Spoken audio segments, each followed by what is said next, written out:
Summer of the Mariposas. The scorpion. Those who get stung by a scorpion end up on the floor. Chapter 11. As Teresa explained how to get to Herdeka Dorda, her husband drew up a sketchy map of the terrain for us on an old piece of linen, a shortcut explaining how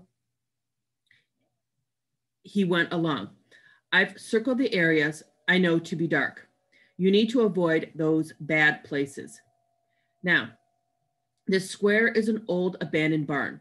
You can rest there, get out of the sun if you must. You'll have to travel 12 or 13 miles up and down those hills today, but you can get there this evening if you stay away from those monsters, Teresa's husband said. They gave us a sack with provisions, a dozen hard-boiled eggs, a hunk of goat cheese still in its thin chasing, a sack of flour tortillas, and water. Most importantly, Teresa gave us a short piece of silver silk thread. As we trotted away, the old couple waved to us from their door and watched anxiously as we took the worn path down the hill. We walked along the dirt path for miles in the heat of the morning, resting often and drinking from the 3 huge gorges of well water Teresa's husband had given us. Velia, Dia, and Juanita argued often, especially about the amount of water any one person should drink. Sometimes they got so nasty with each other, I threatened to blister someone's behind with the chilala if they said one more mean word to each other. By late afternoon, I had them walking in pairs, a good 10 feet apart from each other. Peta did nothing but complain, even when we sat in the shade. So I paired her with Juanita, since she couldn't seem to get along with anyone else. By that afternoon, we realized we need to get out of the sun for a while. So we started talking and looking for a shady place to rest. It was while we were looking for a safe place to settle down that we saw it. A lame donkey harnessed to a dilapidated old wagon was making its way down the road towards us. Eeyore, Peta screamed and started to walk towards the cart. That's not Eeyore, Juanita said, pulling Peta back by her sleeves. Well, I didn't mean the real Eeyore, Peta explained, just one like him. Look, he even has a ribbon on his tail. That's not a ribbon, Juanita corrected. That's a dirty rag. Peta ran up to meet the donkey, who had come to a complete stop before us. Whatever, I don't care what you think. The donkey hugged its head, looking pathetic. As I got closer to the cart and inspected the poor animal, I had to admit, it did look a bit Eeyore-ish. I had big, sad eyes on his lips, turned down in the corners, like it was a little depressed. Don't touch it, I said, slapping Peta's hand away as she came up to pet the beast. He says he's tired, Peta stroked the neck and face, and thirsty and covered with fleas, Juanita interjected. We're going to get pedatus if you keep petting him. I moved to examine the animal's head. Peta was making kissy faces at the donkey and cooing at him. I said not to touch it. I tried to pull Peta away from the beast, but she shook me off. Delia came up and joined Peta in petting the donkey. You two are weird. You'll touch a dead man, but you won't touch a living, breathing animal? Something definitely is wrong with you. I'll touch it if it's all dirty and gross, Juanita said. All right, that's enough, I said, pushing them all out of the way. The donkey's 4 legs looked swollen at the ankle, so I crouched to inspect it. Is it hurt? Juanita wanted to know. I don't know, I said. I can't tell what's wrong, but it was limping. I wonder who it belongs to. Peta pushed everyone and cocked her ear at the donkey, who was braying loudly. Listen to him.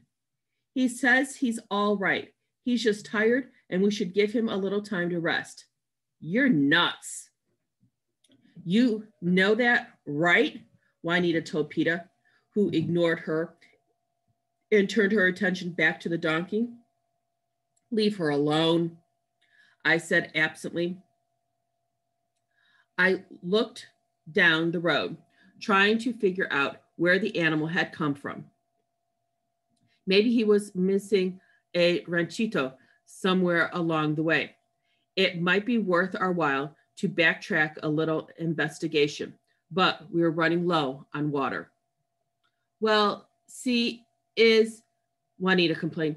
She's having a conversation with a donkey, for God's sake. She is not, I insisted. She's just pretending. Peta put her ear to the animal's mouth, like she was listening to him speak.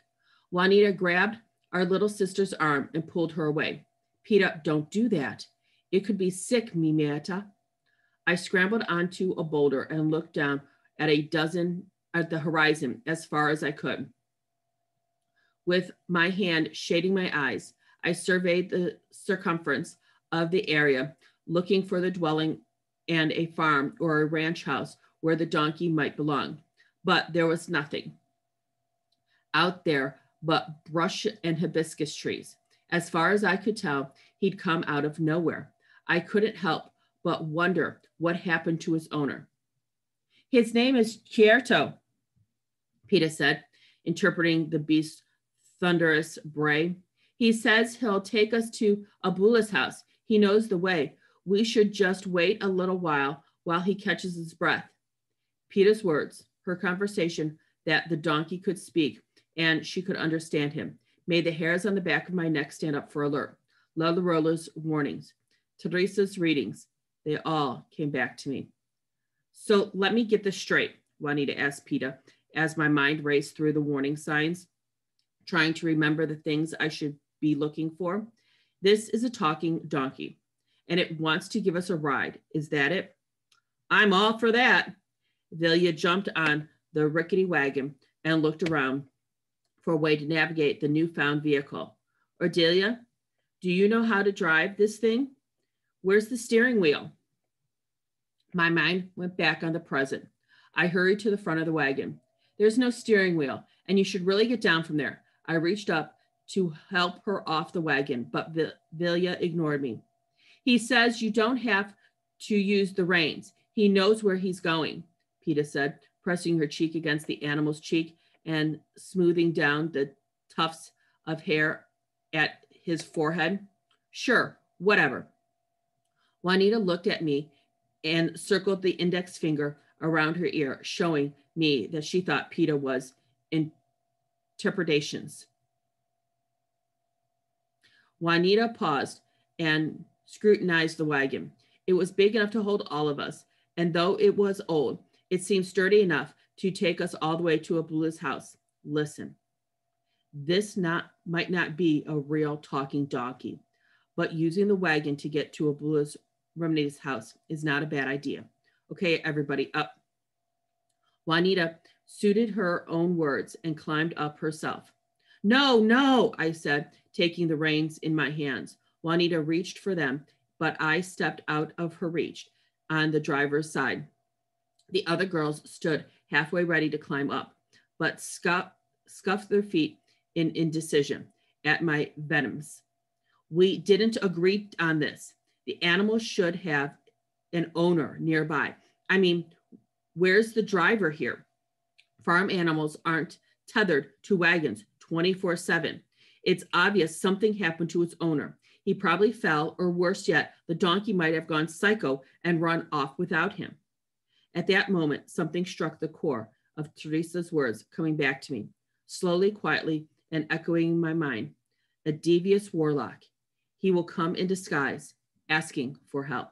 Girls, listen to me, I pleaded, holding on the reins and standing my ground. Remember what Teresa said?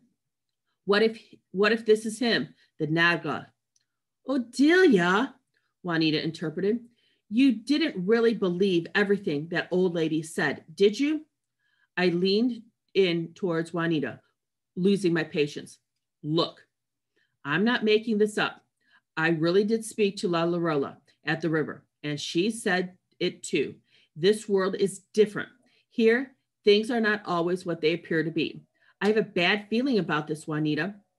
Some things about this creature just gives me the creeps. Let's leave him here and get back on the way to Hibiscus de Redes. I agree, Juanita said, looking down at me from the seat in the front of the wagon. We should go back to the road to Abula's house. And this is the fastest way to get there. So stop being so mulish and get up here. Come on, everybody. Delia, who had been wandering off towards the back end of the wagon, looked at me remorsefully for the moment and then climbed up next to Vilya. Peta, being so attached to the donkey, was too busy petting it to climb up. So Juanita whistled to her and said, "You too, Christopher Robin, up on the wagon." As I watched Peta climb onto the driver's seat, Juanita reached down and yanked the reins out of my hands. As soon as they were all aboard, the animal started walking, pulling the wagon up the road in the same direction we had been heading. "I can't believe this," I shouted, trying to keep up with the wagon. "If Mama were here, she'd be doling out the spankings by now. I just hope we don't end up paying for this in a major way." I walked beside the wagon briskly, always keeping an eye on the donkey, looking for signs that he was not what he appeared to be. I could only hope I was wrong about this, even when a loony as Peta was acting. She kept conversing with this beast as we made our way down the road, but at least we were traveling in the right direction. After a while, the girls celebrated their good fortune by breaking into the provisions. Juanita passed out hard-boiled eggs, cheese, and tortillas. I was still mad at them, so I refused to partake, but they fed like kings, throwing eggs off the side of the wagon like they were golden coins meant for peasants. After the feast, the girls seemed to settle down. They sat back and enjoyed the rhythmical ride, memorized into the weary silence by the fullness of their stomachs and the steady movements of the wobbly cart. I trailed behind them at a slow but steady pace. We traveled for about an hour before I stopped to catch my breath. The sun was beating down furiously on us, and I was ready to pass out from heat exhaustion. Juanita looked back to talk to me. "You sure you don't want to get up here?" "I'm sure," I said. "I just hope we reach Hibiscus de Redes before nightfall." "Oh, we will," Juanita said, turning back to look at the road ahead of us. "It's so peaceful here. This is what life is all about. No cell phones, no iPads, no cars driving by, polluting our lungs." "I know. This is how our ancestors must have felt," I said as I sped up to the walk beside the wagon. The sun continued making its way westward in the sky and was almost directly above us now. Unhurried, relaxed, and grateful for what they had. "Sure, no running water," Delia interjected. "No indoor plumbing," Delia continued. "No deodorant." As if to accentuate their cackles, the donkey let out two lungfuls of vicarious brawling. "He wants to know if we want to drink some water and rest," Peta said. "There's a running creek there on the left. Do we need to stop?" She leaned over and almost tipped out of the wagon. "Be careful, Peta." I pushed her back onto the safety of the cart with all my might. "You might hurt yourself." "You hurt me," she complained, rubbing her arm where it had scraped the side of the wagon. "We're already in all kinds of hot water. I refuse to apologize. I don't want to have to explain to Mama how I lost one of her daughters." The business with Peta took all of my attention, but I did notice that the donkey had pulled the cart off the trail and stopped. I was grateful for it until he took off again, speeding up ahead of me, bearing left, crossing a field of daisies and heading up to a hill at a trot too fast for me to keep up. Whoa, Juanita called out, pulling on the reins. In her distraction, Juanita had obviously given him too much reins. He must have been instinctively just going off in search of something good to eat, right? However, my fear that this was the Nagla Teresa warned us about kept me on edge. I ran as fast as my legs would take me. I kept an eye on them as I went. I hoped the donkey wouldn't take them too far astray. I just worried that my legs wouldn't take me very far. After all the walking we'd done today and yesterday, after the car broke down, and all the while, as I ran, I tried to remember the song Teresa said we must sing if we came upon the warlock, the song of the birds and the rain. But my mind was blank. I had no idea what the song might sound like. Not even a single lyric came to me as I dashed after the girls in the car. Whoa, whoa, Juanita kept calling. But no matter how loud she called, the beasts kept cantering along, ignoring her.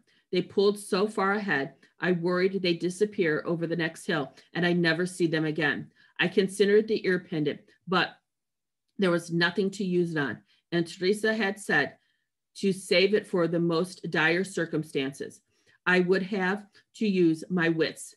I kept running, but even as I ran, I couldn't help but notice the beast was running awfully fast for a lame donkey.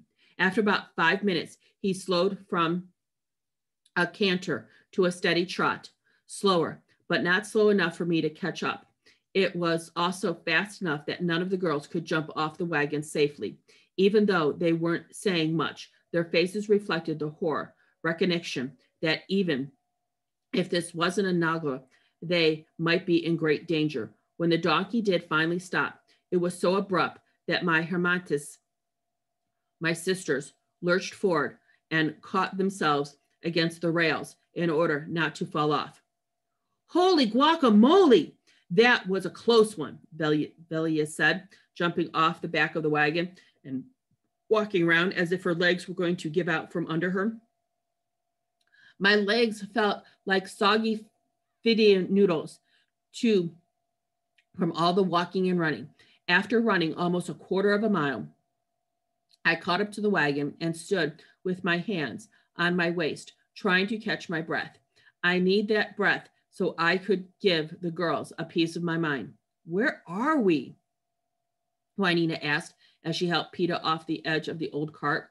We looked around and saw the creature had brought us to the mouth of a small cave on the side of a hill. What is this? I don't know, but it looks scary, Delia said from the seat of the wagon. We should keep going. This place gives me the creeps. Don't go. In there, I started, winded at the point of stuttering. Stay away from it. We don't know what's in there. Where I had put the map in that Teresa's husband had given me, warning us of places to avoid. I had a creepy feeling that this place was on the map. I searched through my pockets and found it, but before I could gather my thoughts, Peter interrupted us. Don't be silly, she said. Chierda says it's a good cave, and we should rest here. Night's coming. I looked up at the sky and realized that she was right.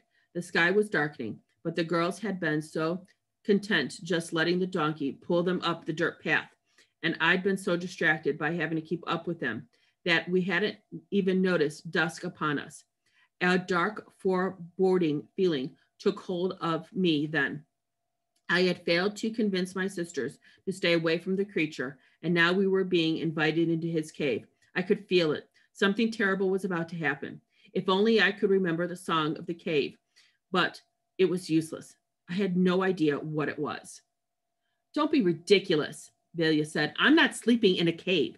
There's probably vampire bats in there. Velia's right, I said. We should go back to the dirt path and find the next mark on the map.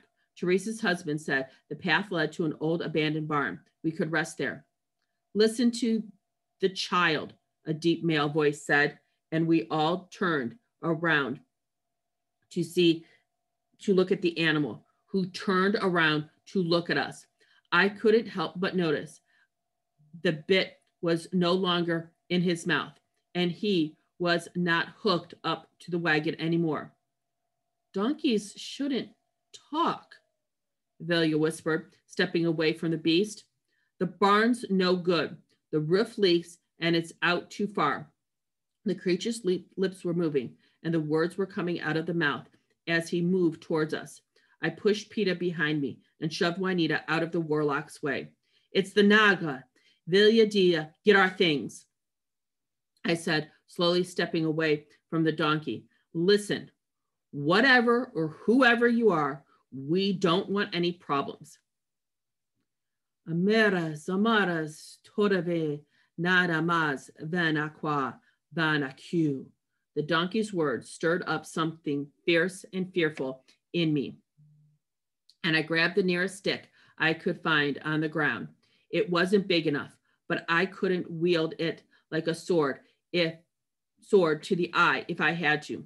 Let's go. Move it, I told the girls as they cowered behind me. Let me go, Peta squealed as she squirmed inside Vale's locked arms. You're being stupid. He wants to help us. I know he does. He told me so. Peta, I said, pulling her into my arms. You have to stop being so childish. He isn't a storybook character. He's an evil man, a sorcerer, not a donkey, and he's trying to trick us. We have to get away from him before he hurts us. Amadas, amadas, ta divada, nada mas, vanaqua, vanaka, ara, frida, aramara, aramanas, amadas, the Naga continued, even as his eyes rolled into the back of his head and his long ears perked up and flapped loudly. Suddenly, the last rays of the sun disappeared from the horizon, and the darkness descended upon us like the shadow of Melvalis. The night air grew thick and sulfuric around us. Our breathing became shallow, and I felt sick and lightheaded. We have to get out of. I didn't finish my thoughts. My tongue was twice its normal size, and I couldn't make out the words.